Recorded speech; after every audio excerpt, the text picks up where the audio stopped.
जय गुरु जी। गुरु जी को प्रणाम, सारी संगत को प्रणाम। गुरु जी का बहुत बहुत शुक्राना आज की सेवा देने के लिए। आप सब सेवादार का भी बहुत बहुत शुक्राना सेवा देने के लिए। गुरु जी ऐसी ही सेवा देते रहें। अ, मैं अपनी जर्नी स्टार्ट करती हूँ गुरु जी के साथ। मैं गुरु जी से कनेक्ट हुई थी 2001 में इन दिस लाइफ। और मैं जब फर्स्ट डे गुरु जी के पास गई तो गुरु जी ने मुझे कहा कि जैसे हमने लंगर खा के माथा टेका आज्ञा के लिए, तो गुरु जी ने कहा थर्सडे आएंगे। और संगत जी, मैंने एकदम से गुरु जी को जवाब दे दिया, जो मेरी फर्स्ट ब्लंडर थी। गुरुओं के सामने कभी मुंह नहीं खोलना चाहिए। वो जो बोले वो हाँ हाँ। लेकिन ये मुझे पता नहीं था, जबकि मैं शुरू से साधु संतों के साथ रही हूँ। मेरे घर में बहुत साधु संत आते थे। तो मैंने कह दिया, उनको जवाब दे दिया। तो गुरु जी गुस्से हो गए और बोले, फिर यहाँ क्या करने आई है, वहीं चली जा। क्योंकि मैंने उनको कहा मैं वैष्णो देवी जा रही हूँ गुरु जी, मैं नहीं आऊंगी थर्सडे। और फिर गुरु जी की कृपा थी कि जो उन्होंने हम पर कंट्रोल रखा और हम नहीं गए। और उस दिन से आज तक नहीं गए। तो कभी नहीं गए उस दिन के बाद। हम गुरु जी के पास ही जाते रहे, लेकिन 2 साल तक गुरु जी मेरे से बात नहीं करते थे और हमेशा कहते थे ये आ गई वैष्णो देवी वाली। मुझे देखते ही बोलते थे ये आ गई वैष्णो देवी वाली। और मैं भी, मुझे गुरु जी ने फर्स्ट डे डांट दिया था तो मैं बहुत डरती थी और माथा टेक के पीछे जाके बैठ जाती थी, सबसे लास्ट में जाके। पता नहीं, धीरे धीरे धीरे मैं आगे बैठने लगी। फिर एक दिन गुरुजी ने अपने पास मेरा लंगर का, मुझे वहां जगह मिली थी गुरुजी के पास। तो गुरुजी ने मुझे सामने से कुछ पूछा और मेरा डर निकल गया उसी दिन गुरुजी से। फिर मैं धीरे धीरे धीरे मेंटली सेट हो गई गुरुजी के साथ कि नहीं, ऐसे डांटते नहीं है। और मैं गई थी अपनी बेटी को ठीक कराने। मेरी बेटी को वाइट पैचेस थे, सबसे बहुत छोटी थी। मैंने बहुत ट्रीटमेंट कराया लेकिन वो नहीं ठीक हुई। फाइनली मैंने अपनी मदर को कहा कि मुझे स्पिरिचुअल हीलर चाहिए। मुझे पता था कि स्पिरिचुअल हीलर होते हैं। तो मैं गुरुजी को भगवान समझ के नहीं, एक स्पिरिचुअल हीलर समझ के गई थी। लेकिन उनको पता था कि वो खुद तो भगवान है ना, तो वो जो आपके लिए सही कर होगा वही करेंगे। उन्होंने फर्स्ट डे मुझे जब डांट दिया, उसके बाद मैं कभी कह ही नहीं पाई गुरुजी कि मैं आपके पास किस लिए आई हूँ। और गुरुजी पंजाबी बोलते थे तो मैं इतना डरती थी गुरुजी से कि मैं हमेशा जब माथा भी टेकती थी तो आंखें नीचे कर लेती थी कि गुरुजी ने कुछ बोल दिया तो मैं तो जवाब नहीं दे पाऊंगी। और गुरुजी ठेठ पंजाब की पंजाबी बोलते थे। और 2 साल के बाद जब मेरा डर निकल गया तो धीरे धीरे एक दिन गुरुजी ने मुझे अपने रूम में बुलाया। और देखिए कि उन्होंने फिर, गुरुजी कुछ बोलते उससे पहले मैंने बोल दिया। हम ऐसी गलतियां करते रहे हैं, भगवान सामने बैठे थे। और हम लोग इतने डेस्परेट हो जाते हैं अपना काम करवाने के चक्कर में कि हम बहुत कुछ खो देते हैं। गुरुओं के सामने कभी नहीं बोलना चाहिए, उनको सब कुछ पता होता है। और ये सब तो मुझे गुरुजी के जाने के बाद समझ में आई। क्योंकि जितना टाइम गुरुजी फिजिकल फॉर्म में थे, हम ऑल द टाइम 24 आवर्स गुरुजी गुरुजी गुरुजी करते थे। कभी सोचते नहीं थे गुरुजी ने क्या कहा। और मैं जितना टाइम गुरुजी के पास बैठी रहती थी, 6 साल गई हूँ मैं गुरुजी के पास। और मैंने कभी लेफ्ट एंड राइट नहीं देखा, मैंने कभी किसी से बात नहीं की। मैंने किसी को ये नहीं बताया कि मैं दिल्ली में भी नहीं रहती हूँ। सब समझते थे कि मैं दिल्ली में ही रहती हूँ, क्योंकि मैं 7-8 टाइम्स इन ईयर जाती थी यहाँ से। तो क्योंकि मुझे डर लगता था कि गुरुजी मुझे कहीं मेरा बैन ना लगा दे। मैंने बहुत जल्दी सुन लिया था कि गुरुजी सबका बैन लगा देते हैं। तो मैंने, एक वहां पे अंकल आते थे, मैं उनसे पूछा था गुरुजी बैन कैसे लगाते हैं। तो उन्होंने कहा गुरुजी कभी भी बोल देते हैं, कल से मत आना।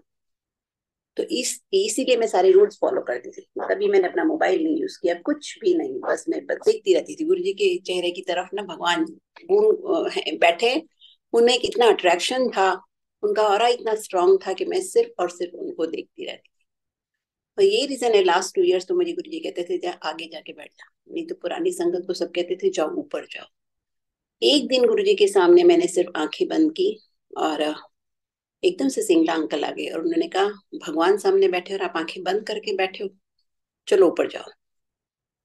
उस दिन के बाद मैंने कभी गुरुजी के सामने आंखें बंद नहीं की, बस गुरुजी को ही देखती रहती थी। और भगवान गुरुजी की कृपा थी कि गुरुजी ने मुझे 6 साल आने बिठाया, अपने पास आने दिया। और बहुत बड़े बड़े आशीर्वाद दिए मुझे गुरुजी ने, जबकि मैं खुद नहीं समझ पाई कि वो क्या कर रहे हैं। तो जब उन्होंने मुझे अपने रूम में बुलाया तो मैंने उनको कहा गुरुजी वो तो ठीक नहीं हुआ। मैंने ये भी नहीं बोला क्या किसका कुछ नहीं, गुरुजी भगवान भी उनको पता था, पर मैं डरती थी इसलिए मेरे से इससे ज्यादा बोला नहीं गया। तो गुरुजी ने मुझे कहा ये तो ठीक हो ही जाएगा, बट वो सेंटेंस जिस तरह से गुरुजी ने बोला था दैट वाज इनकम्प्लीट। बहुत सालों बाद मुझे समझ में आई कि गुरुजी कह रहे थे इससे पहले तो अभी बहुत कुछ ठीक होना है। तो देखो गुरुजी ओवरऑल चीजें आपकी ठीक करते हैं। ये नहीं कि आज आप गए और आपको जो चाहिए वो गुरुजी दे देंगे, क्योंकि अगर वो दे देंगे तो आप जाना छोड़ दोगे। हम लोग ह्यूमन बीइंग ऐसे ही करते हैं। मेरा भी, अगर मैं स्पिरिचुअल हीलर समझ के गई थी, अगर गुरुजी ने उस दिन मेरी बेटी को ठीक कर दिया होता तो मैं वापस कभी नहीं जाती गुरुजी के पास।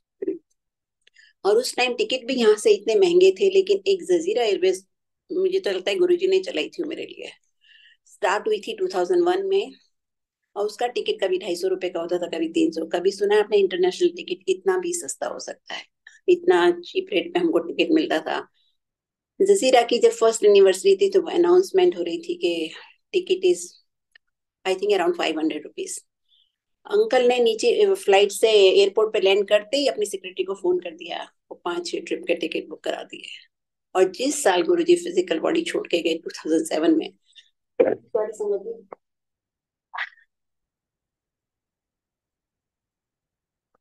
उसी साल जजीरा एयरवेज ने यहाँ से ऑपरेट करना बंद कर दिया। अब हम फुल टिकट में जाते हैं जब से गुरुजी फिजिकली गए हैं। तो सब प्लानिंग गुरुजी की होती जो हमारी समझ से बाहर है। और संगत जी मैं ये भी बता दूं कि 6 साल में गई हूँ, जब फर्स्ट डे मुझे गुरुजी ने डांट दिया और रूम में ये कह दिया कि, और एक सेंटेंस और भी कहा था, उन्होंने कहा था दुकान खोल रखी है क्या मैंने यहाँ? उन्होंने कहा था कि मैंने कोई दुकान खोल रखी है यहाँ पे। इसका मतलब ही यही था कि ये नहीं कि आप आओ अपना काम करा के और चले जाओ। गुरु जी हमारी स्पिरिचुअल प्रोग्रेस के लिए हैं, जो हमारे लिए बेस्ट होगा वो करेंगे। सब कुछ दे सकते हैं यूनिवर्स में, ऐसा कुछ नहीं जो गुरु जी हमको नहीं दे सकते, लेकिन वो राइट टाइम पे ही देंगे। तो इसलिए मैंने कुछ बोला नहीं कभी। उसके बाद मैंने कभी गुरु जी को नहीं कहा कि गुरु जी इसको ठीक कर दो। और मैंने तो छोड़ो, मेरी बेटी इतनी यंग थी, 21 की थी, मेरी बेटी ने भी कभी नहीं कहा कि गुरु जी मुझे ठीक कर दो। 2006 में गुरु जी ने एक बार मुझे एक होम्योपैथिक डॉक्टर के पास भेजा था, एक बार एक आयुर्वेदिक डॉक्टर के पास भेजा था। किस लिए भेजा था मुझे नहीं पता, लेकिन 2006 में उसकी बॉडी में पूरा फ्लेयर अप हो गया था। उसने कोई मेडिसिन ली जिस जिससे वो गुरुजी से मिली थी। और मैं बहुत अपसेट हो गई थी उसको देख के कि इतना फ्लेयर अप हो गया बॉडी में, लेकिन वो बहुत शांत रहती है। और मैंने उसको कहा भी, मैंने कहा बेटा ये क्या, गुरुजी ने इतना सब बढ़ा दिया? कहती मम्मी ऐसा मत बोलो। उसने एक बार भी गुरुजी से नहीं कहा। और 2009 में जब गुरुजी चले गए फिजिकली, तब उसका स्टार्ट ठीक होना स्टार्ट हो गया। जो 90 विदाउट एनी मेडिसिन, कोई मेडिसिन उसने लिया, कुछ भी किया नहीं उसके लिए। और 2009 में ठीक होना स्टार्ट हो गया, 2010 में 90% ठीक हो गया, कोई भी मेडिसिन नहीं ली। इसलिए गुरुजी हर काम टाइम पे करते हैं। ऐसी मेरी बड़ी बेटी को भी मैं जब गुरुजी के पास जाती थी तो मेरी दोनों बेटियां मैरिजेबल एज की थी। अंकल हमेशा कहते रहते थे लड़का ढूंढो, लड़का देखो, सारा दिन गुरुजी के पास बैठी रहती है, लड़का ढूंढो। है ना, इससे के लड़का तो गुरुजी भेजेंगे, गुरुजी भेजेंगे। तो वो कहते थे कि थोड़ी एफर्ट तो करो, तुम तो भी तो अपना कर्म करो। मैं कहती थी मैंने कर्म कर लिया, क्योंकि गुरुजी के पास जाने से पहले मैंने 2 साल शादी.com पे ऐड दिया हुआ था मेरी बेटी का। मैंने कहा मैं कोई कर्म नहीं करूंगी, अब गुरुजी भेजेंगे। और सच में गुरुजी ने लड़का भेजा। और उसमें भी गुरुजी छोटे छोटे टेस्ट ले लेते थे। बट मेरे बिना कहे 2005 में एक दिन मुझे गुरुजी ने कहा कि तेरी कुड़ी कितने साल की हो गई? मैंने कहा गुरुजी 25 साल की। तो गुरुजी का इसका ब्याह हो जाना चाहिए। मैंने कहा हाँ जी, आप कराओगे तो हो जाएगा। वैसे गुरुजी मुझे बहुत बारी कहते थे इसका इनका ब्याह कर, इनका ब्याह कर, कुड़ियां का ब्याह करके फ्री हो जा। लेकिन मैं कैसे ब्याह करती? मैं गुरुजी से हमेशा कहती थी गुरुजी आप कराओगे तो होएगा, आप कराओगे तो होएगा।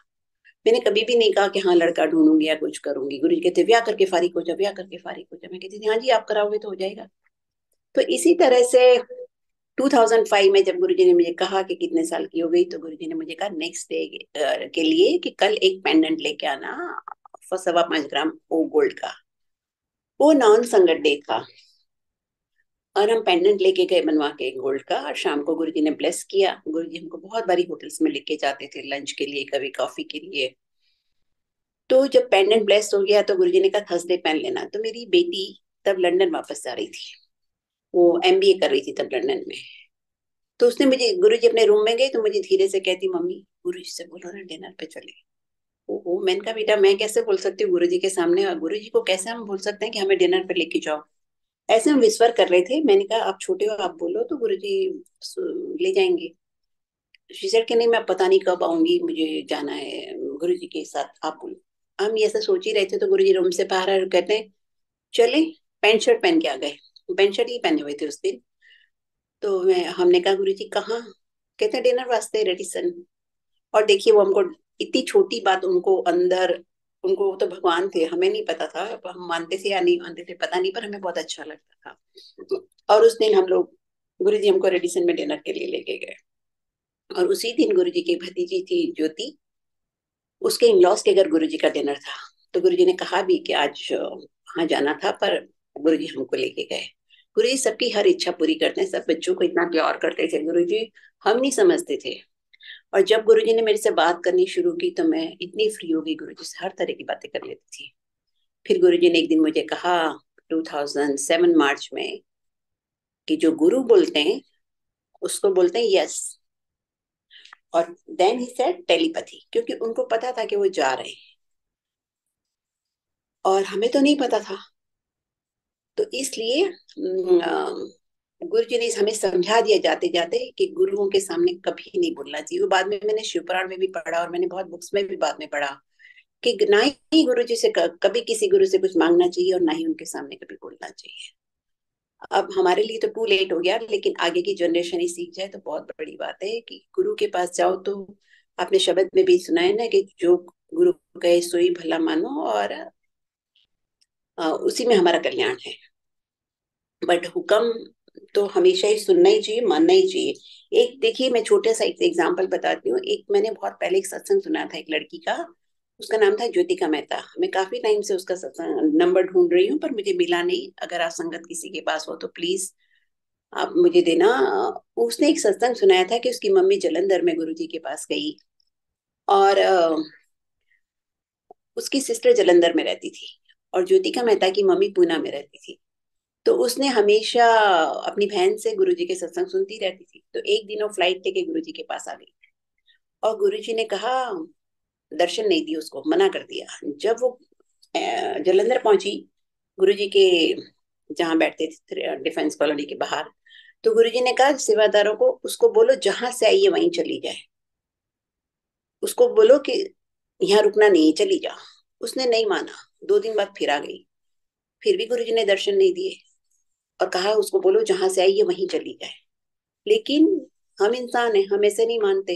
उसने कहा नहीं, गुरुजी सबको दर्शन देते, मेरे में क्या प्रॉब्लम है, गुरुजी मेरे को, मुझे क्यों नहीं दर्शन दे रहे। वो वहीं पे रुक गई अपनी सिस्टर के पास। 1 हफ्ते बाद न्यूज आई कि उसकी डेथ हो गई। तो वो लोग गुरुजी के पास गए तो गुरुजी ने कहा देखो, मैं इसीलिए उससे कह रहा था कि तू जहां से आई है वहीं चली जा, क्योंकि डेथ का टाइम और जगह दोनों फिक्स होती है। गुरुजी को पता था कि उसका टाइम आ रहा है और जगह पे वो पहुंच गई जलंधर में। तो गुरुजी उसको बचा सकते थे, वो बच सकती थी, लेकिन वो नहीं मानी। ऐसे हम जरा जरा सी बातें नहीं मान के हम इतनी बड़ी प्रॉब्लम में आ जाते हैं। तो जो भी सत्संग सुनते हैं उनको ये तो सुनना ही, समझना ही चाहिए अब कि गुरु जो कहे वही ठीक है। एक और मैंने सत्संग सुना था किसी का, जब जूम स्टार्ट हुआ, कि एक लेडी ने सत्संग सुनाया था और उसका मैंने जूम पे सुना था। फिर मैंने अभी 6-8 महीने पहले उनको कांटेक्ट किया कि मुझे, फोन किया था पर नंबर लगा नहीं, कि मुझे उनको इनवाइट करना था सत्संग शेयर करने के लिए हमारे प्लेटफॉर्म पे। तो मैंने किसी सेवादार से पूछा कि भाई उनका नंबर, वो उठा नहीं रहे फोन, तो आप प्लीज उनका नंबर दे दो। तो उन्होंने कहा आंटी वो सत्संग शेयर करने नहीं आएंगे। मैंने कहा क्यों? कहते हैं उनके बेटे की डेथ हो गई। जब वो गुरुजी थे फिजिकली तो उनकी एक बेटी थी, और जब second time when she got pregnant, उसने गुरुजी को कहा कि गुरुजी ये लड़की है, मैंने टेस्ट करा है, आप इसको लड़का बना दो। तो गुरुजी ने कहा नहीं, जो है उसी में खुश रहो, ये ठीक है, कोई प्रॉब्लम नहीं है। लड़कियां तो फैमिली वालों ने भी एक्सेप्ट कर लिया कि 2 लड़कियों में कोई प्रॉब्लम नहीं है, आप कर। लेकिन वो नहीं मानी, क्योंकि वो देखती थी कि रोज गुरुजी मिरेकल्स करते थे और गुरुजी ऐसा सब कुछ करते रहते थे संगत के लिए। तो उसने कहा नहीं गुरुजी आप कर सकते हो, इसको लड़का बना दो। और वही लड़का, गुरुजी हमेशा कहते थे मांगी हुई चीज वापस करनी पड़ती है। क्योंकि अगर आप गुरु जी को ये मानते हो कि भगवान है, तो उनसे कुछ मांगने की जरूरत नहीं, उनको सब कुछ पता है। और सब गुरु किसी किसी का बुरा नहीं करता, सब अच्छा ही अच्छा करेंगे गुरु जी। फॉर द टाइम बिंग हमको लगता है कि हमारी लाइफ में इतनी बड़ी प्रॉब्लम है, ओवरऑल गुरु जी सब कुछ हमारे लिए अच्छा ही कर रहे होते हैं। तो वो लेडी नहीं मानी और गुरु जी ने कहा ठीक है, आज के बाद टेस्ट मत कराना। और 9 मंथ्स के बाद उसका बेटा हुआ, वही बेटा अब 30 इयर्स में उसकी डेथ हो गई। वो पियानो प्ले कर रहा था उसमें, और हार्ट अटैक हो गया। इतनी यंग एज में उसकी एंगेजमेंट होने वाली थी। और यही हम सबके लिए मैसेज भी है। ये सब देखिए, सत्संग हम इतने जूम पे तो पहले फिजिकल सत्संग तो सुनते नहीं थे, लाइट ऑफ डिविनिटी भी बाद में आई, तो हमको इतनी गुरु जी की समझ नहीं थी। लेकिन अब इतने सत्संग शेयरिंग होती है, इतनी बुक्स आ गई हैं गुरु जी के बारे में, इतना कुछ है कि हमको जो गुरु जी का मैसेज है वही करना चाहिए। और गुरु जी कुछ कहते भी नहीं थे, गुरु जी तो बहुत प्रैक्टिकल गुरु हैं। वो हमेशा ही कहते थे जाप करो, भक्ति करो, नितनेम करो। एक बार मैं गुरु जी के ने मुझे कहा, मैं बैठी हुई थी साइड बोर्ड पे, गुरु जी बैठे हुए थे।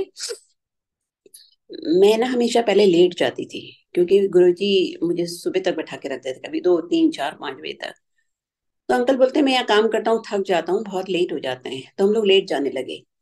एक दिन मैं जब 8:30 बजे हॉल में एंटर हुई, तो गुरुजी ने मुझे हाथ दिखा के रोक दिया और कहा वहीं रुक जा, आगे मत आना। और फिर कहा इतनी देर से आके कुछ नहीं होता। देखिए, प्राइम मिनिस्टर की मीटिंग होती है तो लोग आधे घंटे पहले पहुंच जाते हैं कि कैंसिल ना हो जाए मीटिंग। भगवान की हम लोग सत्संग में हमेशा सोचते हैं कि चलो बाद में जाएंगे। हमेशा सत्संग में पहले पहुंचना चाहिए, सत्संग स्टार्ट होने से पहले। ये सारी संगत के लिए मैसेज था उस दिन, गुरु जी ने जोर से कहा था, सबने सुना था।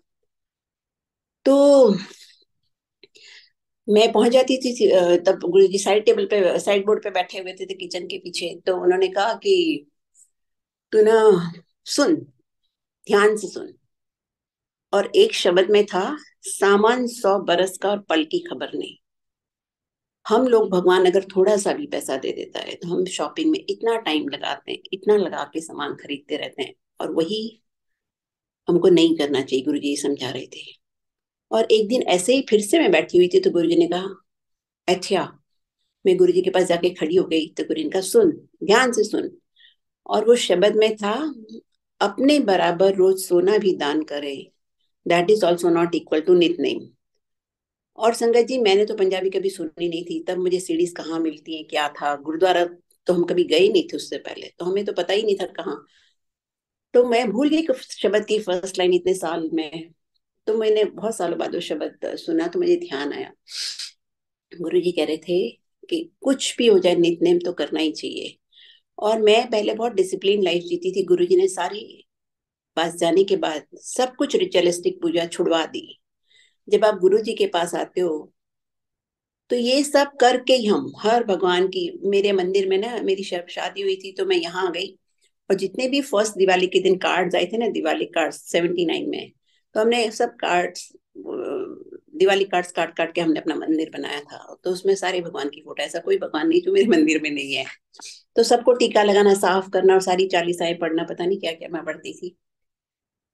तो जब आप गुरु को मिल जाते हो, तो गुरु को फाइनल स्टेज पे आपको यही होता है कि आप एक को मानो। गुरु जी भी ये कहते थे, एक को मानो, सब एक साधे सब सधे, सब साधे कोई ना सधे। एक ही मंत्र का जाप करना चाहिए थ्रू आउट। जैसे शिव पुराण में भी लिखा हुआ है कि फ्रॉम बर्थ टू डेथ आपकी जो पसंद का मंत्र हो वो आपको जाप करना चाहिए। लेकिन जब गुरु जी मिल जाते हैं, आपको गुरु मिल जाता है, तो आपको गुरु मंत्र का जाप करना होता है। क्योंकि जैसे अपने सिख धर्म के लिए है ना गुरु मान्यो ग्रंथ, इस तरह हम हमारे लिए गुरु मंत्र है। हम जितना ज्यादा गुरु जी का जाप करेंगे, उतना ज्यादा हमारा कनेक्शन गुरु जी से बनेगा। देखिए, कबीर जी ने क्या किया था। कबीर के गुरु जी, कबीर कभी अपने गुरु से नहीं मिले थे। और कबीर के गुरु उनको दीक्षा देने को भी तैयार नहीं थे। तो उनको कहीं से पता चला कि उनके गुरु 3 बजे सुबह गंगा में स्नान करने जाते हैं, और वहीं गंगा की सीढ़ियों पे वो लेट गए। और अंधेरे में उनका पैर, गुरु जी का पैर कबीर जी को लग गया। और उनको लगा यहाँ पे कोई सो रहा है, तो उन्होंने कहा राम कहे राम कहो। और उसी दिन से गुरु कबीर ने समझ लिया कि गुरु ने मुझे दीक्षा दे दी और सिर्फ राम नाम जपा और उनको सब कुछ मिल गया। ऐसे गुरु जी ने सब कुछ बहुत सिंप्लीफाई किया हुआ है। जो मर्जी करो, जहां मर्जी जाओ, जैसे मर्जी कपड़े पहनो, जो मर्जी खाओ, लेकिन आप भक्ति करो। कलयुग में सब ने इतनी फास्ट लाइफ हो गई है कि भक्ति तो बारे में किसी को टाइम ही नहीं मिलता। गुरु जी इतने प्रैक्टिकल थे कि दुनिया में पहले आपने कभी नहीं सुना होगा कि पहले मंदिर सुबह खुलते थे। मंदिर अब गुरु जी का शाम को खुलता है, सारे फंक्शन शाम को होते हैं, यहाँ तक कि शिवरात्रि वगैरह शाम को होती है। हम लोग समझते थे सुबह सुबह मंदिर जाना चाहिए, क्योंकि आजकल जमाने में इतने वर्किंग होते हैं सारे, कोई जा ही नहीं सकता सुबह सुबह मंदिर। तो गुरु जी कहते थे सब काम से फ्री होके फिर आप भक्ति करो। गुरु जी प्यार से सबको समझाते रहते थे।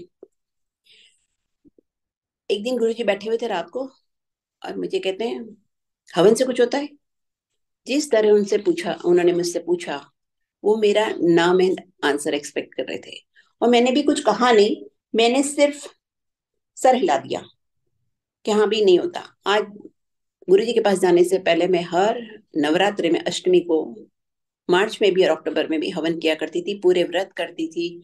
और हम लोग रामायण का पाठ करते थे, सब कुछ करते थे। गुरु जी ने धीरे धीरे मेरा सब छुड़ा दिया। आज तक 20 साल हो गए, मैंने कभी हवन नहीं किया। और हमें आ, ये सब नहीं करना चाहिए। ये सब रिचुअल करने में कभी ध्यान नहीं रहता हमारा। अपना फोकस हमारा गुरुजी पे रहना चाहिए, जो गुरुजी कहे वही हमको करना चाहिए। गुरुजी सबको धीरे धीरे आपको खुद सिखा देंगे। एक बार देखिए, इंसान की सोच इतनी नेगेटिव होती है, मेंटल लेवल पे गुरुजी काम करते हैं, पूरा सटल वे में सब कुछ आपका ट्रांसफॉर्मेशन कर देंगे। एक दिन रात को 3 बजे, हमारे यहाँ पे सावन महीना था, मुझे तो सावन पता भी नहीं था कब था और कैसे, मेरी बेटी को भी कभी नहीं पता होता। ये 2011 की बात है। वो अपना बेटा लेके आई थी और वो सो रही थी अपने कमरे में और मैं भी सो रही थी। और मेरे हेल्पर ने ना पानी का टैप किचन में खुला छोड़ दिया। और जब पानी पूरे घर में भर गया, किचन से बाहर निकल के लिविंग रूम में की और सब जगह पूरा पानी पानी हो गया, तब बेसमेंट में पानी जाने की जो आवाज आने लगी, उससे वो उठ गई। उसने आके मुझे तुरंत कहा, मम्मी देखो कहीं कुछ है गड़बड़ी। और हमने फिर लाइट्स ऑन करके सब देखा तो पानी नीचे जा रहा था और नीचे बेसमेंट में कारपेट डला हुआ है। आप देखिए सारा कारपेट गीला हो जाता तो सत्संग कैसे होता। तो गुरुजी ने वहां बचा लिया। और लोग, पता ही आपको, मैं भी उन्हीं में से हूँ, ऐसी बात नहीं। मेरा गुस्सा बहुत था। अगर मैं, मेरी बेटी ने मुझे कहा नहीं होता तो मैं बहुत डांटती उसको, बहुत डांटती अपने हेल्पर को कि इतनी बड़ी गलती कैसे हो गई। मुझे बहुत गुस्सा आता था उस टाइम पे। लेकिन मेरी बेटी ने मुझे कहा, मम्मी गुरु जी कह रहे हैं सावन महीना है ना, हमने कभी मंदिर धोया नहीं, घर धोया नहीं है, यहाँ बाहर कहाँ धोते हैं ना, कारपेट्स वगैरह पड़े होते हैं, पोछे लग जाए वही बड़ी बात है। तो पूरा घर हमने, बच्चों ने, मेरी बेटी ने और उसने, हेल्पर ने धोया पूरे घर से। रात को 3 बजे पानी निकाल निकाल के धोया। और तो उससे क्या होता है कि मुझे समझ में आया कि हाँ गुरु जी मुझे डांटना नहीं चाहिए उसको, गलती तो सबसे हो जाती है। तो गुरु जी हमेशा ही कहते थे कि माफ करना सीखो। हमें गुस्सा नहीं करना चाहिए, सबसे बड़ी बात तो गुस्सा नहीं करना चाहिए। गुरु जी मुझे बार बार बार बार समझा रहे थे। 6 साल में मुझे गुरु जी कभी बोले नहीं कि गुस्सा मत किया कर, लेकिन गुरु जी को तो पता ही था।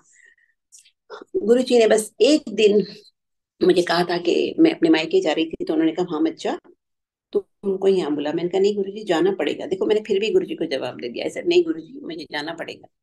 और मैं चली गई। नेक्स्ट डे मेरे घर में 3 साधु आए, जिसमें 2 साधु हेल्दी से थे और एक गुरु जी थे। और देखिए मैंने गुरुजी को पहचाना नहीं। गुरुजी हमेशा मुझे ब्लैंक कर देते थे अपने सामने। पूरे 6 साल मैं ऐसे बैठी रही हूँ, मेरे माइंड में कोई थॉट ही नहीं होता था। यहाँ तक कि जो गुरुजी बोलते थे ना, ऑटोबायोग्राफी ऑफ अ योगी पढ़ो, फकीर वकीर सब, फकीर तो नहीं, बाकी मैंने बहुत सारी स्पिरिचुअल बुक्स पढ़ी हुई थी 2001 में, लेकिन मुझे ABC भी उसका याद नहीं था। मुझे ये भी नहीं याद था कि मैंने ऑटोबायोग्राफी ऑफ अ योगी पढ़ी। गुरुजी मुझे इतना ब्लैंक कर देते थे। तो जब वो मेरे घर में आए, सुबह सुबह आए थे 6 बजे, और गुरुजी मेरे आगे खड़े थे, मैं उनके लेफ्ट शोल्डर पे पीछे खड़ी थी।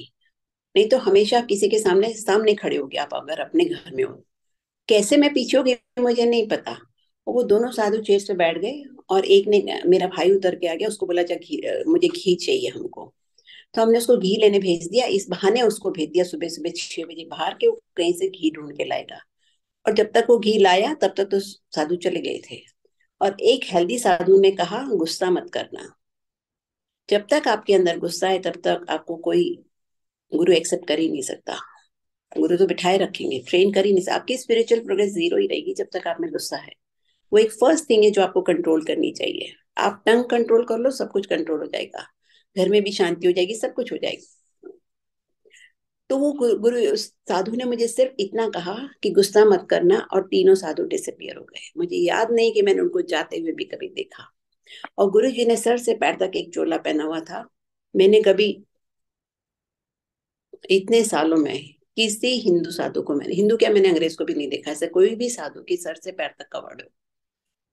उनका नेल भी नहीं दिख रहा था, वो पूरा सर भी कवर था, एक ही कपड़े में कवर था। एक ही चोला पहना हुआ था उन्होंने सर से पैर तक। वो मुझे बहुत बाद में समझ में आया कि वो गुरु जी थे।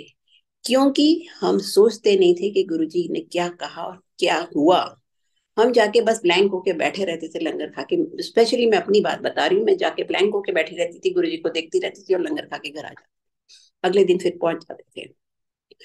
गुरु जी ने शायद मुझे इसलिए आशीर्वाद दिया कि मेरा ध्यान हमेशा गुरु जी में रहता था। कहते हैं ना, आप गुरु जी को याद रखो। मैं गुरु जी को ही देखती रहती थी।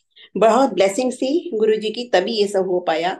एक दिन गुरु जी के पास जब मैं बैठी हुई थी तो गुरु जी ने को मैंने कहा, अंकल ने मुझे कहा था गीता पढ़ो, गीता पढ़ा करो, गीता पढ़ा करो। तो मैंने कहा नहीं, मैं गुरु जी से पूछूंगी।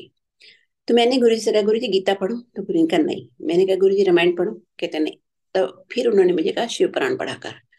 देखिए, कृष्ण भगवान को जो फॉलो करते हैं ना, विष्णु भगवान को, वो सब मंदिरों में गीता रामायण पढ़ते हैं। राम जी को जो फॉलो करते हैं रामायण पढ़ते हैं। वो हम पढ़ चुके, बहुत सालों हमने पढ़ी, बचपन से लेके जब तक गुरु जी के पास गए। लेकिन जब आपको गुरु मिल जाता है, और हमारे गुरु शिव जी हैं, सारे देवी देवता, हिंदुओं में कहते हैं ना 33 करोड़ देवी देवता, सब गुरु जी से आए हैं। सब और सब गुरु जी में समाये हुए हैं। तो अगर हम गुरु को प्रे करते हैं तो सब कुछ, सबकी पूजा हो जाती है। हमको इंडिविजुअली किसी करने की जरूरत नहीं है। ऐसा गुरु जो भगवान है, भगवान गुरु रूप में आया। हम लोग बहुत ही किस्मत वाले थे जिन्होंने भगवान को देखा। हमने देखा या नहीं देखा उससे कोई ज्यादा फर्क नहीं पड़ता, क्योंकि जब न्यू बॉर्न बेबी होता है, मम्मी को पता होता है कि ये मेरा बच्चा है। इसलिए गुरुजी को पता था कि ये सब मेरे बच्चे आए हैं। बच्चे को फर्क नहीं पड़ता कि वो माँ को क्या समझता है। इतना छोटा बच्चा कुछ समझ भी नहीं सकता। तो हम उसी स्टेज से शुरू हुए गुरु जी के पास, बस बैठे रहते थे। बट बहुत हम लोग लकी हैं, ये सब हमें बाद में समझ में आया कि देखो, हमने भगवान को साक्षात फॉर्म में देखा। आज जो भी है, पर हम फिजिकल फॉर्म को हमेशा इमेजिन करते रहते हैं कि हम, एक एक सीन गुरु जी के जाने के बाद मुझे याद आता रहा कि कैसे गुरु जी अपने पास बिठा के रखते थे। गुरु जी बहुत इंसिस्ट करते थे कि अच्छे इंसान बनो, अच्छे कर्म करो, दान किया करो। गुरु जी दान पे बहुत इंसिस्ट करते थे। तो गुप्त दान किया करो। गुप्त दान का मतलब होता है कि लेफ्ट हैंड को भी नहीं पता चलना चाहिए, या अपनी फैमिली में भी किसी को नहीं बताना चाहिए आपको कि आपने क्या किसको दिया है। उसको कहते हैं गुप्त दान। तो ये मैं एक आपको एग्जाम्पल बता रही हूँ। वैसे मैं कभी सुनाती नहीं हूँ, लेकिन ये एक सबके लिए मैसेज है, मैं आपको सुनाती हूँ। कि 2 साल पहले गुरु पूर्णिमा थी, और मेरी छोटी बेटी से मेरी शाम को बात होती है, because she is in US. तो उसने मुझे कहा, मम्मी गुरु जी के लिए आप खरीदो, कुछ गिफ्ट खरीदो। तो मैंने कहा मैं क्या खरीदूं। जब मैं गुरु जी के पास गई थी तो मुझे गुरु जी ने एक बारी ब्लैक शूज दिए थे फर्स्ट 6 मंथ्स में, और एक अपने व्हाइट शूज जो पहनते थे वो मुझे दिए हुए उन्होंने। तो मेरे पास 2 पेयर्स ऑफ शूज हैं जो हम हमेशा सत्संग में रखते हैं। तो मैंने कहा क्या खरीदूं, तो उसने भी कुछ खरीदा था। मैंने कहा नहीं, मैं कुछ नहीं खरीदना चाहती। तो उसने कहा नहीं, आप कुछ खरीदो। तो मैंने कहा अच्छा क्या खरीदो। उसने मुझे कहा मम्मी शूज खरीदो गुरु जी के लिए। और मैंने कहा बेटा, शूज तो मुझे गुरुजी ने 2 पेयर्स ऑफ शूज दिए हुए हैं। अगर मैंने खरीद के 3rd पेयर लगा दिया तो मुझे कभी फीलिंग नहीं आने वाली कि गुरुजी के जूते हैं। और 3 3 पेयर पूजा में रखे हुए जूते मुझे ठीक नहीं लग रहा था। तो मैंने कहा नहीं, मैं नहीं खरीदूंगी। और जैसे ही फोन बंद हुआ तो मुझे एक ध्यान आया कि एक एनजीओ वाले मुझे पिछले 1 साल से कांटेक्ट कर रहे थे कि आप आके ना देखो और हेल्प करो हमको थोड़ी सी। लेकिन मैं हमेशा डायरेक्ट चैरिटी में बिलीव करती हूँ, तो मैंने कभी उनको रिप्लाई नहीं दिया, और मैंने अप्रोच नहीं किया उनको कभी भी। उस दिन पता नहीं क्यों मुझे ध्यान आया, अरे मैंने कहा चलो उसको फोन कर दी। और मैंने उनको कांटेक्ट किया और मैंने उनको फोन करके बोला, आप सब बच्चों को ना, कल 3rd डे थी गुरु पूर्णिमा, सब बच्चों को ना स्लीपर पहना दो कल, क्योंकि जुलाई में चप्पलें तो खराब हो जाती बारिश में। और मुझे चप्पल का याद भी नहीं है, मेरे मुंह से ही निकला कि चलो सब बच्चों को स्लीपर पहना दो। आईआईटी फ्लाईओवर के नीचे ना कुछ आईआईटी के स्टूडेंट्स उन बच्चों को पढ़ाते हैं जो स्ट्रीट बैगर्स हैं, जो सड़कों पे भीख मांगते हैं और अंदर भीख मांगते हैं। तो मुझे बहुत टाइम से कह रहे थे, और संगत जी मैंने उनको बोला था ये काम कल ही हो जाना चाहिए, उन्होंने कर दिया। और थर्ड डे सुबह जिस दिन गुरु पूर्णिमा थी, और मैंने ये भी सोचा था कि 2019 में जब बीमार हो गई थी, मैंने कहा अगर मैं मार्केट गई भी अगर शूज लेने तो पूरा दिन उसमें निकल जाएगा और मैं इतनी थक जाऊंगी कि मेरे से फंक्शन होगा नहीं, काम नहीं होगा उस दिन ना। तो मैं नहीं गई, और थर्ड डे जब मैं गुरु जी के पास बैठी आके गुरु पूर्णिमा के दिन सुबह मैंने माथा टेका, और मैंने जब सर उठाया मेरी आंखें बंद थी तो मैंने देखा कि गुरु जी का लेफ्ट फुट आगे था और उसमें गुरु जी ने स्लीपर पहनी हुई थी। तो देखिए कितना बड़ा आशीर्वाद था। गुरु जी ने कहा जो किया ठीक किया। अगर मैं वहां जूते रख के बैठी रहती तो कुछ ना होता। उतने में तो कितने बच्चों ने, गुरु जी बहुत स्टाइलिश जूते पहनते थे, अब मुझे ढूंढने में पूरा दिन लग जाता कितने बच्चों ने स्लीपर्स पहन ली। इसी तरह गुरु जी जब बैठते थे वहां पे एम्पायर स्टेट में, सिर्फ एक चेयर होती थी गुरु जी की। आजकल इतने बड़े बड़े दरबार बनने लगे हैं कि दरबार में गुरु जी को ढूंढना पड़ता है कि गुरु जी कहाँ है। और लोग कभी नहीं बोलते कि गुरु जी ये गुरु जी वो, आप देखना हमेशा बोलेंगे दरबार बहुत अच्छा था, दरबार बहुत अच्छा था। दरबार कैसा भी बनाओ, एक टेबल पे एक दिया रख के बैठ जाओ, गुरु जी को कोई फर्क नहीं पड़ता। गुरु जी ने सब कुछ सिंप्लीफाई किया हुआ है, आपकी श्रद्धा कितनी है उस पर डिपेंड करता है। तो इतना टाइम हम दरबार बनाने में लगते हैं, इससे तो बेटर है, गुरु जी कहते थे साथ में अगर भगवान ने दिया है तो दान भी किया करो। और हमेशा गुरु जी बोलते थे गुप्त पाठ किया करो। आजकल सब लोग आप देखिए जोर जोर से पाठ करते हैं, गुप्त पाठ शिव पुराण में भी लिखा हुआ है। एक बारी मैं, मुझे एक प्रॉब्लम थी तो मुझे किसी ने बोला कि एक स्वामी जी आते हैं, उनके पास आप जाओ और उनके उनसे गुरु जी मिलने आते हैं हर पूर्णिमा को। तो मैं गई, गुरु जी के जाने के बाद की बात है 2008 की। और जैसे हम लोग एंटर हुए तो उन्होंने कहा क्या करते हो गुरु जी के। उनको पता था हम गुरु जी के डिसाइपल, हम गए थे। गुरु जी को छोड़ के नहीं गए थे, गुरु जी के लिए गए थे। बट ये था कि गुरु जी चले गए तो चलो गुरु जी किसी से मिलते हैं तो हम उनसे पूछते हैं। तो मैंने उनको बोला गुरु जी का मंत्र जाप, जो आजकल सब जोर जोर से बोलते हैं। तो उन्होंने कहा, मुझे कहा गुरु का मंत्र तो कभी मुंह से बोलना भी नहीं चाहिए, आप कैसे बोल रही थी जोर जोर से। आज उस बात को 2008 में मैं गई थी, मैंने एक बार भी मंत्र जाप मुंह से नहीं बोला। इस तरह से गुरुजी जो बोलते हैं उनका हुक्म फॉलो किया करो। और हमारे मंदिर में सब जगह इसीलिए इतनी जोर से प्ले होता है ताकि आप चुप रह के मेंटल जाप करो। जाप हमेशा मेंटल जाप करोगे तो वो ज्यादा पावरफुल होता है। बाकी तो आपकी मर्जी है। देखिए मैं तो वही कह सकती हूँ जो मैंने सीखा था।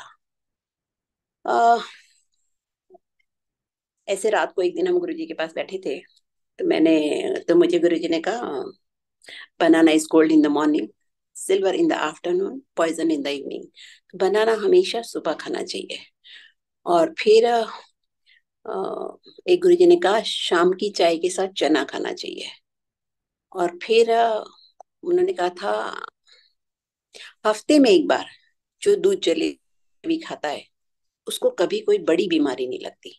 तो संगत जी हफ्ते में एक बार दूध जलेबी जरूर खाना चाहिए, लेकिन जो गुरुजी चाय का ग्लास देते थे वो छोटी ग्लास में हमको, एक छोटी जलेबी, बड़ी है तो आधी और छोटी है तो पूरी जलेबी डाल के खानी चाहिए। हम लोग नहीं खा पाते थे, फिर हमने मंडे के सत्संग के बाद हमने खाना शुरू कर दिया रेगुलर। और बेल का जूस भी पीना चाहिए। बेल का जूस गुरुजी कभी एक्सप्लेन नहीं करते थे कि थैंक यू फॉर रिमाइंडिंग, जिसने भी मैसेज भेजा है। हाँ मैं भूल गई थी कि बेल का जूस पीना चाहिए, कहते हैं इंटेस्टाइन्स के लिए बहुत अच्छा होता है। तब मुझे गुरुजी ने एक्सप्लेन नहीं किया था, लेकिन बाद में एक संगत से मैंने सुना था कि बेल का जूस पीना चाहिए। मुझे भी गुरुजी ने कहा था कि बेल का जूस पिया कर। तो हम बेल का जूस पीते रहते हैं। और देखिए संगत की गुरु जी कहते थे ना कि एक फैमिली में से कोई एक भी आ जाता है तो पूरी फैमिली का कल्याण हो जाता है। मैं गुरु जी के पास जाती थी 2001 में, 2000 2000 आई थिंक 3 या 4 में। एक दिन मुझे गुरु जी ने कहा अपनी माँ को लेके आ। और मैंने कहा गुरु जी मेरी माँ नहीं आ सकती। तो उन्होंने कहा क्यों। मैंने कहा गुरु जी मैं ना खाना नहीं बनाती। संगति में ना रात को गुरु जी के पास आते थे 3 4 5 6 बजे, सो जाते थे, 11 12 बजे उठते थे, क्लब नीचे फोन किया, लंच वहां से खा लेते थे और शाम को गुरु जी के पास चले जाते थे। तो मैंने कहा गुरु जी मैं खाना नहीं बनाती। तो गुरु जी ने कहा खाना तेरी माँ को मैं खिलाऊंगा। तू अपनी माँ को बुला। तो मैंने अपनी मदर को बुलाया, और जब मैंने अपनी मदर को बुलाया तो गुरुजी ने कहा इसको 1 महीना यहीं पर रख। और मेरी मदर 1 महीना उनके पास गई हैं, तो और रेगुलर गई हैं। गुरुजी ने उनको ब्लेस किया, कलश भी दिया था। और फिर मेरी मदर देखो एक ही चीज से डरती थी, वो कभी पूरी लाइफ में हॉस्पिटल नहीं गई थी, कोई बीमार नहीं हुई कभी भी। और वो अर्ली 80s में थी। तो उनको हमेशा एक डर लगता था, उनको साइकोलॉजिकली था कि हमेशा बीमार होते हैं डेथ से पहले। तो उनको लगता था कि मुझे पता नहीं कौन सी बड़ी बीमारी होगी, बहुत डरती थी वो इस बात से कि मुझे हॉस्पिटल जाना पड़ेगा। गुरुजी की ब्लेसिंग्स रही कि एक दिन रात को वो सोई सोई चली गई, उनको कभी नहीं हॉस्पिटल जाना पड़ा। और लास्ट डे तक, 87 में उनकी डेथ हुई, एज उनकी 87 थी व्हेन शी डाइड। और लास्ट डे तक वो सब कुछ खाती थी, सब टीवी देखती थी, सारे काम, चलती फिरती थी अच्छे से। ऐसा नहीं कि किसी पर डिपेंडेंट थी। बहुत बड़ी ब्लेसिंग थी कि वो रात को सोई और सुबह उठी नहीं। यही, और देखिए आपको गुरु जी का आशीर्वाद इंस्टेंटली आपको नहीं समझ में आएगा गुरु जी ब्लेस कर रहे हैं। 10 साल बाद मेरी मदर गुरु जी, जब मम्मी मेरी गुरु जी के पास गई थी उसके काफी सालों बाद मेरी मदर की डेथ हुई है। इसी तरह जब हम गए तो एक दिन मेरी 2008 में मैं बहुत अपसेट थी। जाने से पहले गुरुजी ने मुझे कहा था मेरा सत्संग कराया कर। ये 14 अप्रैल 2007 की बात है, क्योंकि गुरुजी को पता था वो जा रहे हैं। 23 अप्रैल तक मैं इंडिया में थी और 23 अप्रैल को मैं वापस आई हूँ। उससे 15 दिन पहले से मुझे गुरुजी कह रहे थे हूं तू कब आ रही है, हूं तू कब वापस आ रही, हूं तू कब आ रही है, हर रोज बोलते थे। तो मुझे एक दिन लगता था ये क्यों रोज रोज एक ही बात ही पूछते हैं, और मैं कहती थी हाँ जी गुरु जी, 30 मई को, 30 मई को। लेकिन मुझे इतना स्ट्राइक नहीं करा कि मैं गुरु जी को बोलूं कि आप बोलो। तो मैं नहीं चाहती, क्योंकि मुझे तब इंडिया में 4 महीने हो गए थे। तो अंकल भी नहीं मानते कि मैं अकेले बैठ के वहां क्या करूंगी, 2 महीने अकेले रह के क्या करूंगी, 1.5 महीना। तो गुरु जी कुछ नहीं बोले। लेकिन 14 अप्रैल को, बैसाखी के बाद नेक्स्ट डे, 13 को बैसाखी होती, सॉरी संगत जी, 14 को उन्होंने मुझे कहा, ये करीब रात के 2 बजे की बात है। उन्होंने एम्पायर स्टेट की तरफ, एंट्रेंस की तरफ अपनी फर्स्ट फिंगर पॉइंट आउट करके कहा, जो इस दरवाजे के अंदर आ जाता है उसका सब कुछ ठीक हो जाता है, किसी का जल्दी किसी का देर से। और मैंने सोचा ही मुझे ऐसा क्यों कह रहे हैं, मेरा तो सब कुछ ठीक है। मेरा हस्बैंड बिजनेस कर रहा है, दोनों लड़कियों की शादी फिक्स हो गई, दोनों लड़कियां एजुकेटेड हैं, सन इन लॉज दोनों मेरे एजुकेटेड हैं, क्यों मुझे गुरु जी ऐसा कह रहे हैं।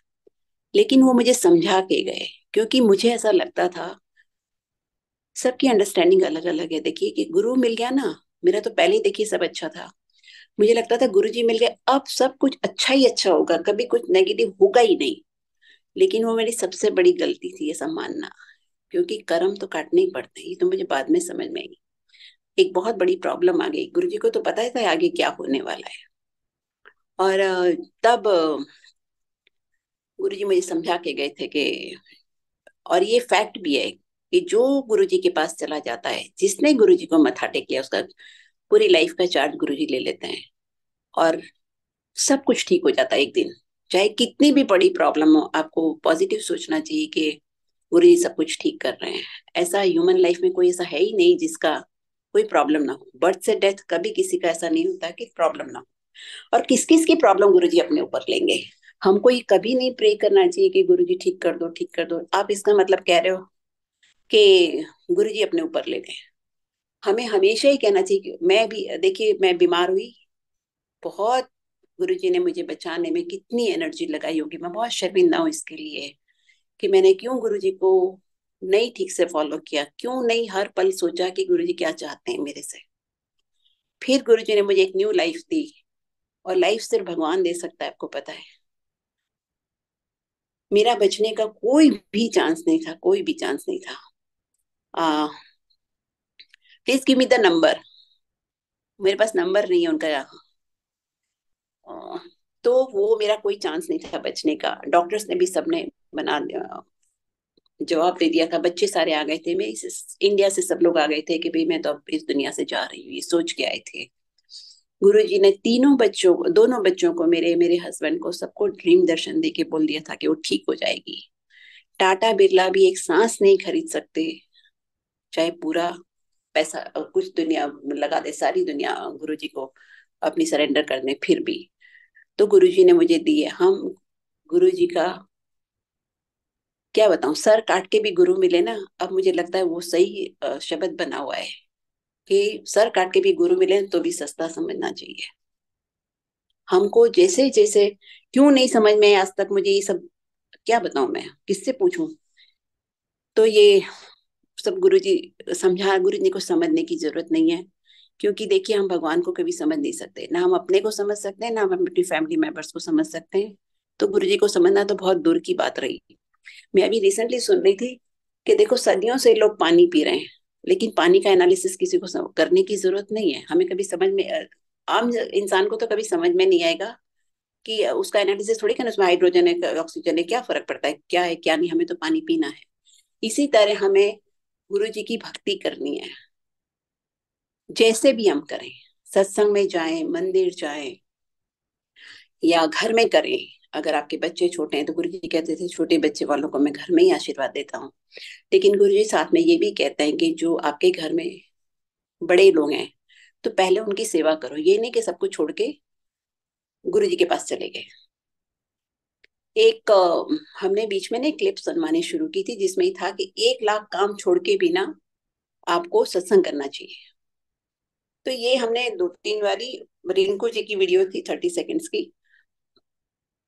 बाद में मुझे किसी ने बताया कि आपने ही सुनाया था ना, बोलो देखो वो लेडी है ना, उसका हस्बैंड बीमार है, छोड़ के रोज सत्संग में जाती है, नौकरों के ऊपर छोड़ जाती है। नौकर तो आप, अगर आदमी कोई ज्यादा बीमार है तो आप उसको नौकर हेल्पर्स के ऊपर छोड़ के नहीं जा सकते, आपको खुद ही अटेंड करना चाहिए। उसी में आपकी भक्ति है, उसी आप, वही आपका सत्संग है।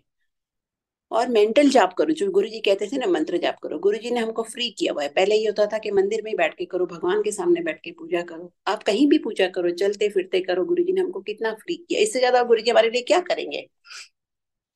एक दिन मैं गुरु जी के पास बैठी हुई थी और राइट शोल्डर ना मैं गुरु जी का प्रेस कर रही थी। गुरु जी मुझे सेवा दी थी राइट शोल्डर की, और आयरलैंड वाली सुखी आंटी थी, वो लेफ्ट शोल्डर प्रेस प्रेस कर रही थी।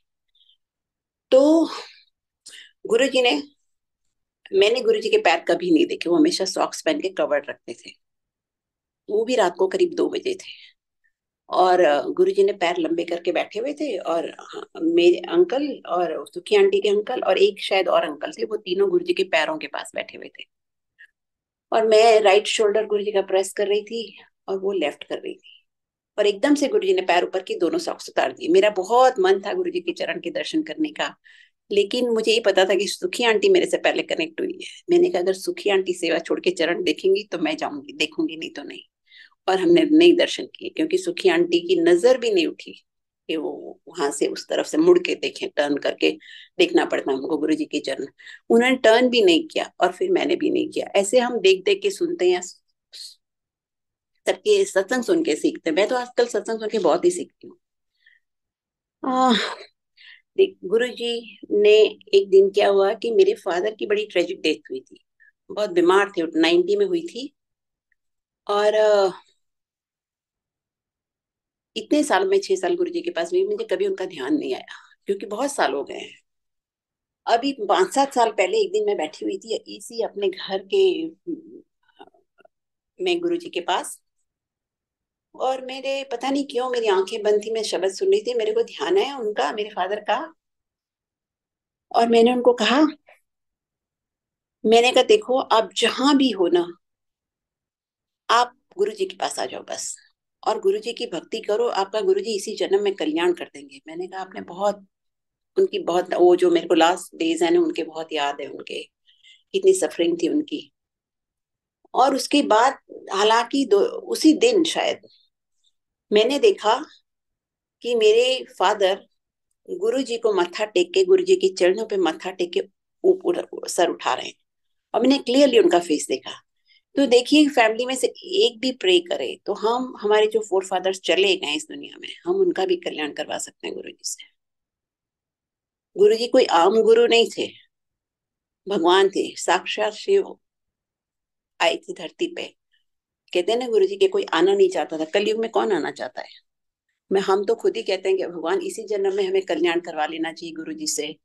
अगले जन्म में क्या पता कौन सा कर्म आड़े आ जाए और फिर हमें जन्म लेना पड़े। पैसे से तो थोड़ा दुख कम भी हो जाता है, बिना पैसे से लाइफ मिजरेबल है। अब देखो कितना मुश्किल है। और पहले पढ़ेंगे, आजकल के जमाने में पढ़े नौकरी करें, भक्ति करने का टाइम मिले ना मिले ये बेस्ट है। आजकल जो जुड़ गए हम लोग इस जन्म में, हम अपना कल्याण इसी जन्म में करवा लेना चाहिए।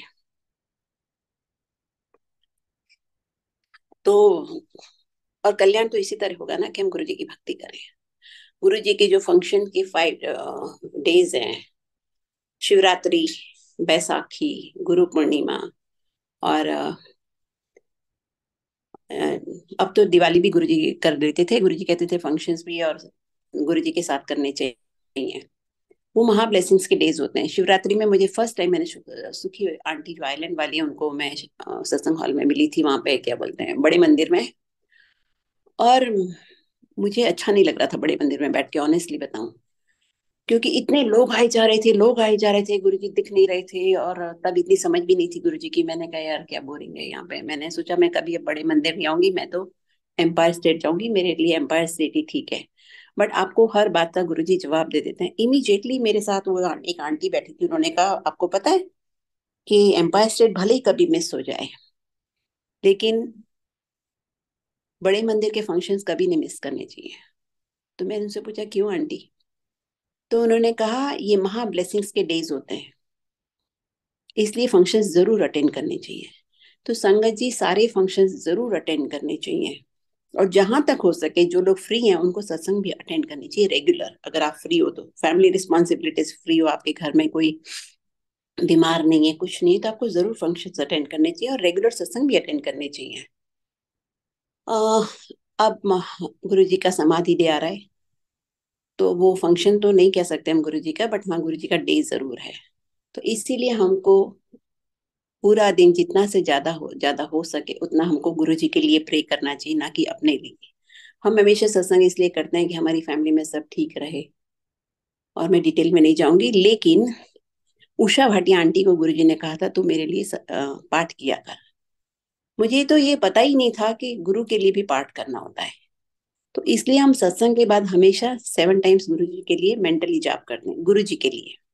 सत्संग का एंड हो जाने के बाद, मंत्र जाप एंड हो जाने के बाद हम दोबारा 5 मिनट के लिए करते हैं, मेंटल जाप करते हैं थर्सडे को, और मंडे को भी करते हैं 5 मिनट।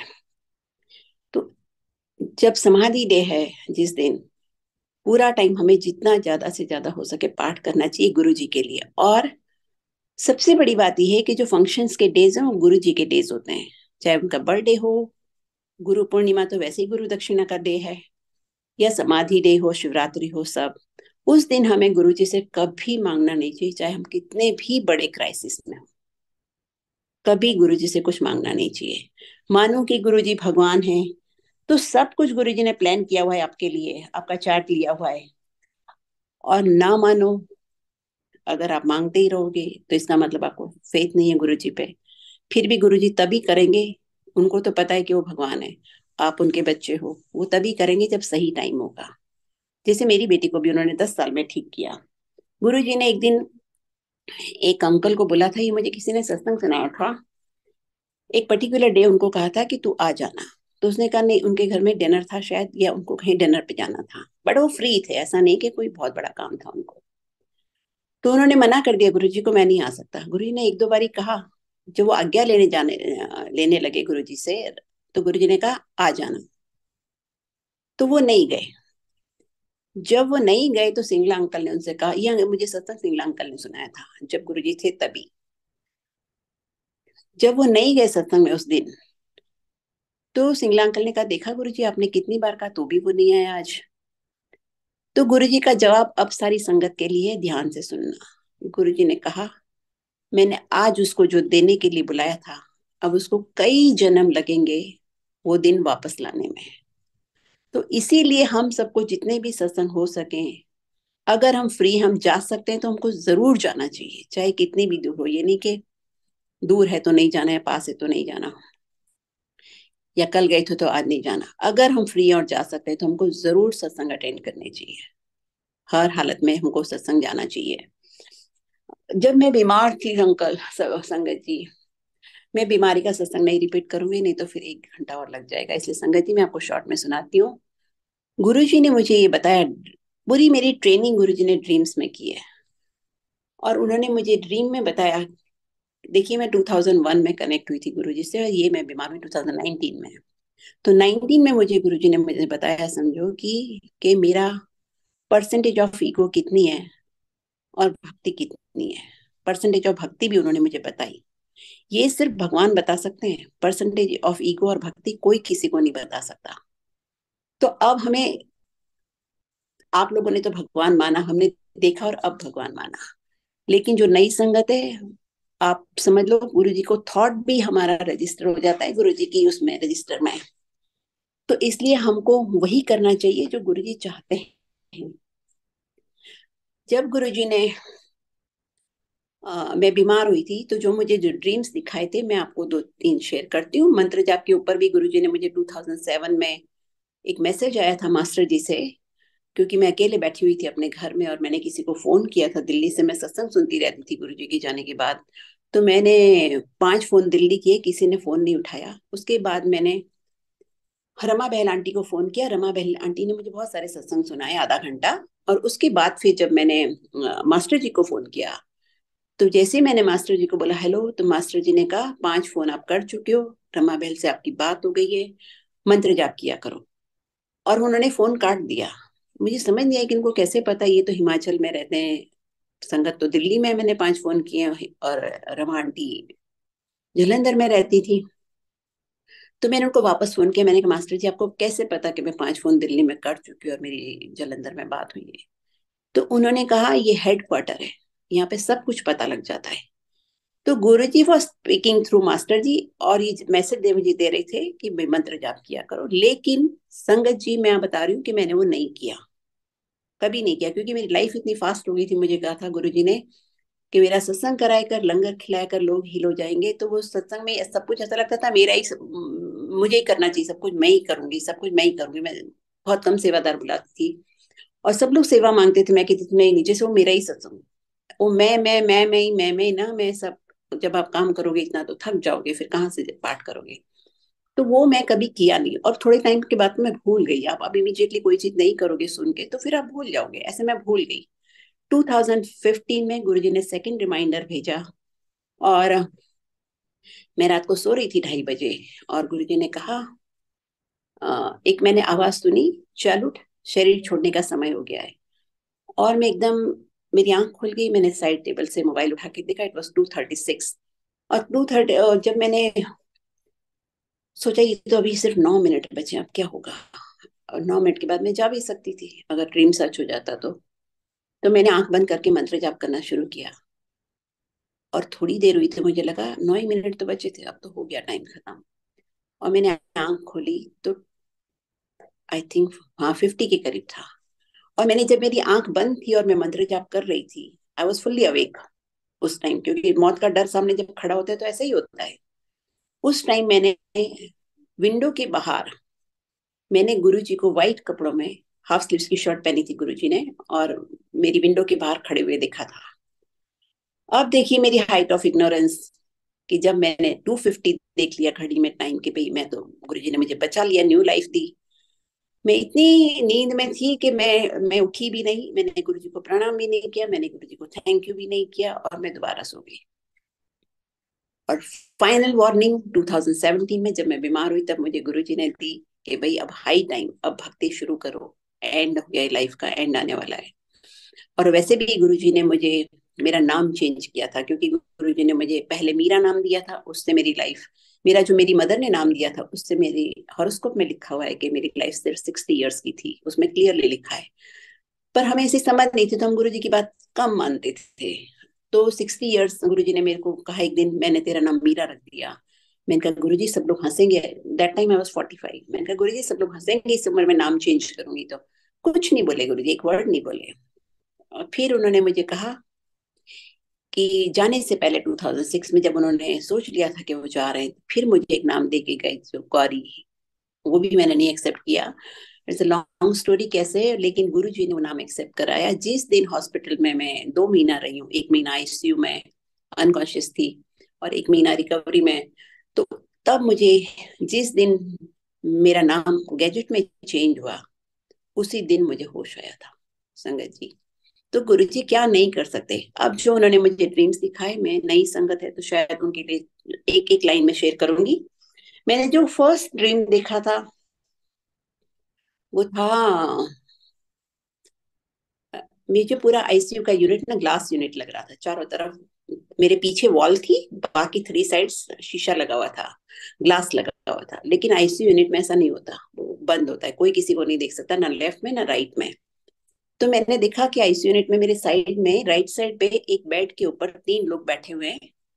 और मुझे उस सीन को देख के, जिस तरह से तैयार होके बैठे थे वो मुझे ही पता है, और हाँ या ना बोलना था।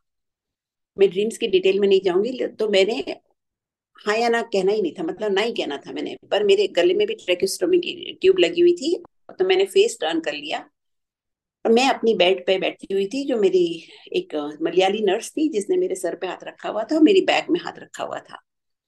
और जैसे ही मैंने उसकी तरफ नजर घुमा दिया उस सीन देख के, राइट से लेफ्ट में मैंने टर्न करके उसको देखा एक नजर उठा के, उसने मुझे टाइटली हग करके बोला, आपके गुरु ने आपको बचा लिया। कितने बड़े तूफान से बचाए वो सिर्फ मैं ही जानती हूँ। वो शायद मैं इस लाइफ में कभी शेयर नहीं कर पाऊंगी। सेकेंड थिंग बताऊं मैं आपको, कि मैंने इतने सालों, गुरुजी मुझे प्यार से समझाते रहे, भक्ति किया करो, भक्ति किया करो, भक्ति किया करो, पाठ करो। मैंने कभी नहीं किया।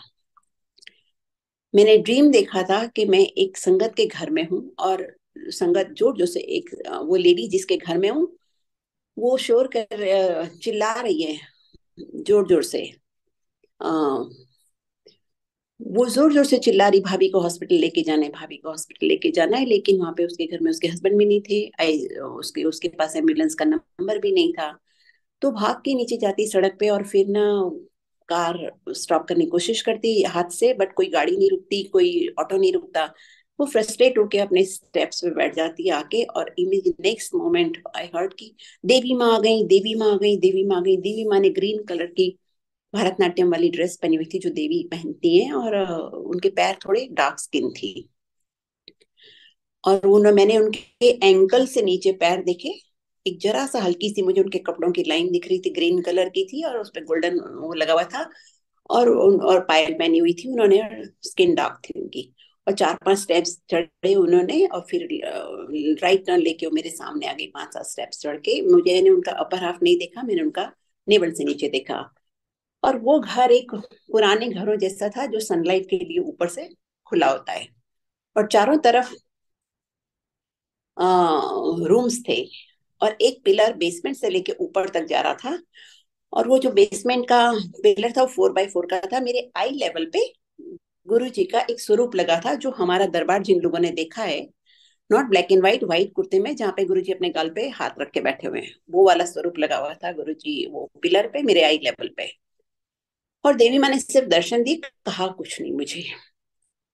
और नीचे बेसमेंट में एक अंकल व्हाइट पैंट शर्ट पहन के खड़े थे, हाफ स्लीव्स की शर्ट पहन के, और उनके हाथ में एक लालटेन थी। एंड उन्होंने कहा, शी हैज टू डाई। मैंने बहुत क्लियरली अपने कानों से सुना, उन्होंने बोला शी हैज टू डाई। और हर रोज उसके बाद मैं उठती थी हॉस्पिटल में, जब मेरी आंख खुलती थी, मुझे लग रहा था ओ आज तो मैं जिंदा हूँ। ऐसे मैं हर रोज सोचती थी कि मैंने तो सुना था, तो मैं, मुझे एक दिल में बैठ गया था, मैं रिकवरी हॉस्पिटल में 1 महीना रही हूँ, कि अब मैं जिंदा घर नहीं पहुंचने वाली। और देखिए वो एक नियर डेथ एक्सपीरियंस था, कि भगवान देखते हैं कि जब डेथ आ जाती तो आप सब कुछ छोड़ने को तैयार हो जाते हो, आपको भक्ति करनी चाहिए। और अ, मुझे सब सारी संगत आके, मैं बोल तो नहीं सकती थी, लेकिन मुझे सब जो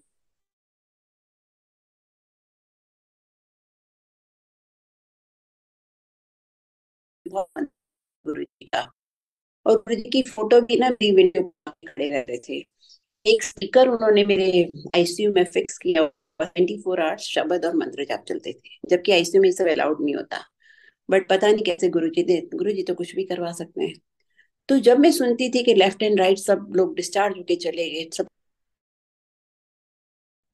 तो वो देखिए गुरु जी समझा रहे थे कि आपको भक्ति करनी चाहिए। फिर मैंने एक और भी ड्रीम देखा था। कि मेरा स्ट्रेचर हॉस्पिटल के टेरेस पे है, और मेरे सर पे कोई अंकल खड़े हुए हैं, डार्क स्किन, और मेरे पैरों की तरफ से स्टेयरकेस जा रहा है नीचे, और नीचे एक डॉक्टर, लेडी डॉक्टर खड़ी हुई है, और वो रेलिंग पकड़े हुए दोनों साइड से, दोनों हाथ से, और उसका एक पैर ना फर्स्ट स्टेप पे था। तो उसने जोर जोर से चिल्लाया, कौन है ऊपर, कौन है ऊपर? तो जो अंकल मेरे सर पे खड़े थे उन्होंने कहा, मैं शिव। फिर वो लेडी डॉक्टर ने कहा, वो मेरी पेशेंट है। फिर वो अंकल ने कोई जवाब नहीं दिया। वो मुझे नहीं याद क्या हुआ फिर। और गुरुजी ने मुझे ये भी दिखाया कि दान किया करो। तो संगत जी, डॉक्टर ने ये भी कह दिया था मेरे बच्चों को, ताकि वो मेरी सर्वाइवल के प्रे ना करें। उन्होंने कहा था, if she survive she will be on the wheel chair for rest of her life and she will be with oxygen. आज की डेट में गुरुजी की इतनी कृपा है कि ना ही मैं ऑक्सीजन पे हूँ और ना ही मैं व्हील चेयर पे हूँ, और मैं बिल्कुल ठीक। जय गुरुजी। संगत जी, गुरुजी सब कुछ कर सकते हैं। एक ही को मानो, एक ही की सेवा करो, एक ही को पूजो, एक ही की सारी एनर्जी अपनी एक में ही लगाओ, तो गुरुजी आपके लिए सब कुछ करेंगे। अगर घूमने गए तो फिर भटक जाओगे, और जो यहाँ नहीं हुआ वो दुनिया में कोई इंसान आपके लिए नहीं करेगा, चाहे वो साधु संत या बड़े बड़े साधु संत हो, कोई भी नहीं कर पाएगा। गुरु जी हैं, सब कुछ कर सकते हैं, और इसीलिए हमें गुरु जी की भक्ति करनी चाहिए। तो गुरु जी से अगर डायरेक्ट कनेक्शन जितना हमारा बनेगा तो हमें डायरेक्ट आंसर्स लेने चाहिए, हमें किसी की जरूरत नहीं पड़ेगी किसी से और आंसर ले। सब ट्रेनिंग गुरु जी खुद आपकी करेंगे, आपको सब एक एक बात आपको जवाब देंगे, एक एक बात आपको आके समझा देंगे। तो हमें, देखिए मैं आज बताऊं, मेरे को कल भी कहीं सत्संग करना था। मैंने कल किसी प्लेटफॉर्म पे सत्संग किया संगत जी, और मैं डिटेल में नहीं जाऊंगी, बट मैं आधी बातें नहीं बता पाई, समझा पाई। और आज मैंने कहा, गुरु जी जो आपको मेरे मुंह से बुलवाना वो बुलवाना, चाहे सही जो भी आप बोलोगे मैं वही बोलूंगी, मेरे अंदर बैठ के आप ही बोलना। और फिर देखिए गुरुजी ने पूरा सत्संग करवा दिया। नहीं तो मुझे लग रहा था कल तो कर नहीं पाई, तो आज कैसे हो पाएगा। कल फॉर सम रीजन मैं फोकस नहीं कर पाई, और मैं डिटेल में समझा नहीं पाई कि गुरुजी क्या चाहते हैं हमसे। गुरुजी हमसे कुछ नहीं चाहते, ना ही हमारा कोई नुकसान होने देते हैं गुरुजी। गुरुजी सब ठीक ही कर रहे होते हैं। फाइनेंशियली भी अगर कभी की लॉस होता है बिजनेस में, वो सब कुछ बाद में दे देते हैं। एक फाइनेंस का मैं आपको लास्ट सत्संग सुनाऊं। एक गुरु जी के पास ना एक कश्मीरी अंकल आते थे। गुरु जी के ये 2007 की बात है, जब मैं मेरे को एक प्रॉब्लम आ गई थी और गुरु जी फिजिकली चले गए, तो मैं मंदिर के बाहर अकेली थी दोपहर को 3 बजे। तो एक अंकल आके मेरे पास बैठ गए, और मैंने अंकल से कहा, गुरु जी कोई सत्संग, अंकल कोई सत्संग सुनाइए। तो उन्होंने मुझे कहा, ये सत्संग मैं ना कभी सुना पाऊंगा किसी को, और मैं आपको सुना देता हूँ। मैंने अपनी फैमिली को भी नहीं सुनाया। उन्होंने मुझे सत्संग सुनाया कि वो किसी ऑफिस में काम करते थे, मिड 50s में थे या लेट 50s में थे। तो एक लेडी ने ज्वाइन किया उनका ऑफिस, और उनको लवी लवी करके उनके पीछे पड़ गई। और कहते हैं मैं उसको बहुत डिस्करेज करता था, पर वो मानती नहीं थी। तो 15 दिन में इतने परेशान हो गए कि गुरुजी ने आके वो गुरुजी के पास गए और पीछे जाके बैठ गए, क्योंकि गुरुजी तो किसी से अकेले में बात नहीं करते थे, तो सबके सामने कैसे बोलते। कहते मैं पीछे जाके बैठ गया, और मैं बहुत परेशान था कि गुरुजी आपको कैसे बताऊं कि क्या प्रॉब्लम है। तो गुरुजी को सब पता था। तो जैसे ही उन्होंने आज्ञा लेने के लिए माथा टेका, तो गुरुजी ने अपनी फर्स्ट फिंगर दिखा के उनको बोला, दूर ही रहना उससे। कहते हैं मुझे मेरा आंसर मिल गया, लेकिन फिर भी वो लेडी पीछे पड़ी रहती थी लव यू करके। तो कहते उनको डर था कि मेरी फैमिली को पता चल गया। And he was happily married. कहते मुझे तो कोई प्रॉब्लम नहीं थी मेरी मैरिड लाइफ में, 2 मैरिजेबल एज की लड़कियां थी। तो मुझे ये डर भी था कि मेरी लड़कियों को पता चल गया, बेटियों को, और मेरी वाइफ को पता चल गया तो मेरा क्या होगा, वो कभी मानेंगी नहीं। कहते हैं ऐसे फिर 15 दिन बाद मैं बहुत परेशान हो गया, फिर गुरु जी के पास गया, और मैंने गुरु जी को कहा कि गुरु जी कैसे बताऊं, वो लेडी मान ही नहीं रही, अब मैं क्या करूं। जॉब मैंने वो छोड़ नहीं सकते थे, क्योंकि ही सेड कि मुझे इस उम्र में लेट 50s में कौन नौकरी देगा दूसरी। तो और शादियां भी थी, दोनों लड़कियों की शादियां भी आ रही थी। तो कहते मैंने ना फिर गुरु जी के पास गया, गुरु जी का, गुरु जी अब क्या करूं। तो कहते मैंने मत्था टेका, गुरु जी को कुछ नहीं कहा उन्होंने, एक वर्ड भी। गुरु जी ने कहा कल रिजाइन कर दे। और उन्होंने नेक्स्ट डे रिजाइन कर दिया। अपनी फैमिली को भी उन्होंने यही कहा कि गुरुजी के कहने से मैंने रिजाइन कर दिया है। और संगत जी, 10 दिन के अंदर उनको नई जॉब मिल गई, डबल सैलरी पे। तो देखिए, ऐसे छोटे छोटे टेस्ट भी होते हैं, अगर वो इन्वॉल्व हो जाते तो सब कुछ बिगड़ जाता। हमको एक्सट्रीमली केयरफुल रहना चाहिए डे टू डे लाइफ में भी, क्योंकि यहाँ हर पल गुरुजी की ट्रेनिंग होती है, टेस्ट नहीं होता। गुरुजी हमको ट्रेन करते रहते हैं, अपनी लाइफ बनाते हैं, प्योरीफाई करते रहते हैं हमको। तो हमको बहुत एक्सट्रीमली केयरफुल रहना चाहिए, और थॉट्स भी हमें प्योरीफाई करने चाहिए। कोशिश करनी चाहिए कि नेगेटिव थॉट को हम ज्यादा ना एनकरेज करें। उसी टाइम अगर आप मंत्र जाप करना शुरू कर दोगे तो नेगेटिव थॉट भी खत्म हो जाएगा। तो ग्रेजुअली सब कुछ यहीं से हो जाएगा। आपको बस एक में ही ध्यान लगाओ। यही गुरु जी चाहते थे हमसे, और यही हमें करना भी चाहिए। जय गुरु जी। संगत जी, बहुत बहुत शुक्राना आज का सत्संग सुनने के लिए। और मैंने गलत बोला हो तो कुछ माफ कर दीजिएगा प्लीज। गुरु जी तो मुझे माफी करें। जय गुरु जी। बहुत गलतियां की हमने गुरु जी के सामने, सोचते हैं तो भी शर्म आती है। जय गुरु जी। Uncle, thank you so much. Thank you uncle.